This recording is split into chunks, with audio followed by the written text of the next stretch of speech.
मैं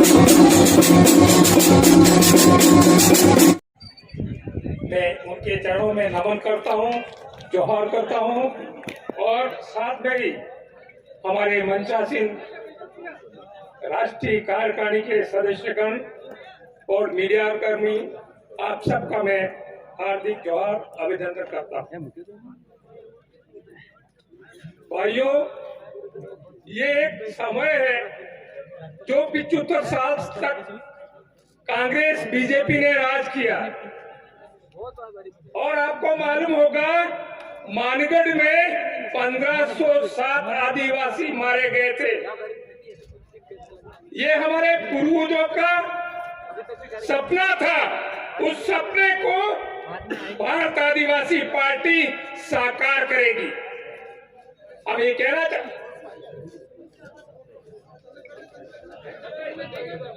हमारे मंच पर एक छोटी बच्ची है, वो गुम हो गई। इनके माता पिता यहाँ से ले जाए। अंजलि डिंडोर, राजू डिंडोर। इधर पिताजी का नाम है राजू डिंडोर, छोटी बच्ची है अंजलि डिंडोर।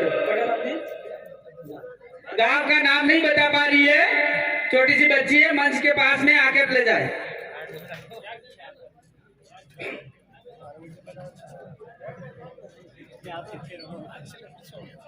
तो ये हमारे जो पूर्वजों के जो सपना था, उस सपने को साकार करने के लिए भारत आदिवासी पार्टी का आगाज हुआ है।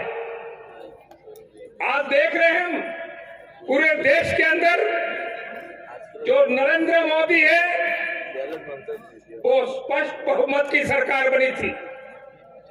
स्पष्ट बहुमत था। हमें स्पष्ट बहुमत सरकार की वजह से पूरे देश के अंदर कहीं आदिवासियों को अत्याचार हो रहे हैं, कहीं मुस्लिमों पे अत्याचार हो रहे हैं धर्म के नाम से, और कहीं देश के एसटी एससी में छुआछूत के नाम से हो रहे हैं। ये जो अत्याचार हो रहे हैं वो लगातार हो रहे हैं। आपने देखा होगा मणिपुर के अंदर जहां बीजेपी की सरकार है, राज्यपाल आदिवासी है, देश की जो सरकार है वो बीजेपी की है, और देश का राष्ट्रपति है वो आदिवासी है। जब आदिवासी होते हुए, राज्यपाल आदिवासी होते हुए, बीजेपी की सरकार होते हुए भी आदिवासियों के साथ में, औरतों के साथ में बलात्कार किया, उनको नंगे करके जुलूस निकाला, कितनी शर्मनाक बात है। ये हम पूरे देश के आदिवासियों की नहीं, पूरे देश के लोगों के लिए शर्मनाक बात है। ऐसी सरकार एक घंटे नहीं रहनी चाहिए निश्चित रूप से। लेकिन राष्ट्रपति जो बनी हुई है वो गुलाम राष्ट्रपति है। ऐसे गुलाम राष्ट्रपति को शर्म आना चाहिए। नहीं तो मणिपुर की सरकार तो बर्खास्त करते, केंद्र सरकार भी जिम्मेदार थी। लेकिन भाइयों और बहनों, आपने देखा होगा कि डूंगरपुर जिले में आपका आशीर्वाद रहा और 2 मेले बनाया आपने, और साथ में ही 13 जिला परिषद सदस्य बनाया। 13 जिला परिषद बनाया जो आदिवासी सिलेक्शन प्रणाली था उसके तहत, और कांग्रेस के 6 जिला परिषद सदस्य थे, बीजेपी के 8 थे।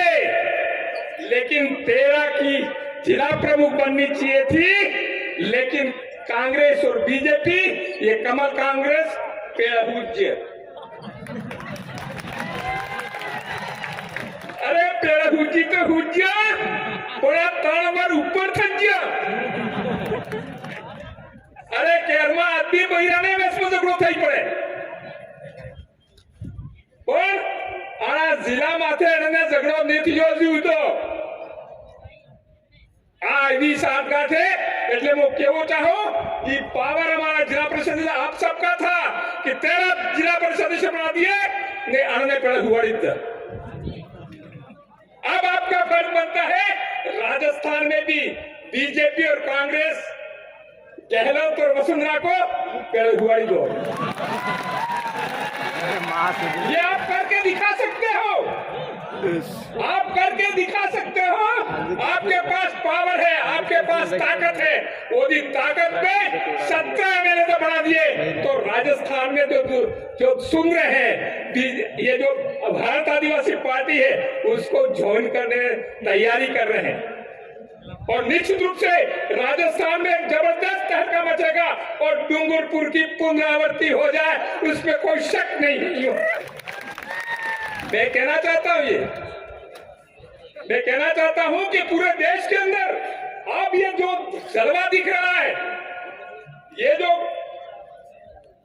भारत आदिवासी पार्टी के आगाज के अवसर पर, उसमें हमारा एसटी, एससी, ओबीसी, माइनॉरिटी, इन सबको एक मंच पे आना होगा।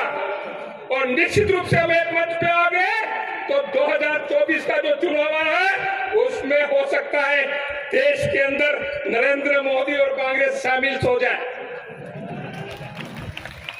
तो ये फर्ज बनता है देश के मालिकों का इसलिए फर्ज बनता है कि आज तक हमने सहन किया, आज तक देश की जनता के जो अत्याचार हुए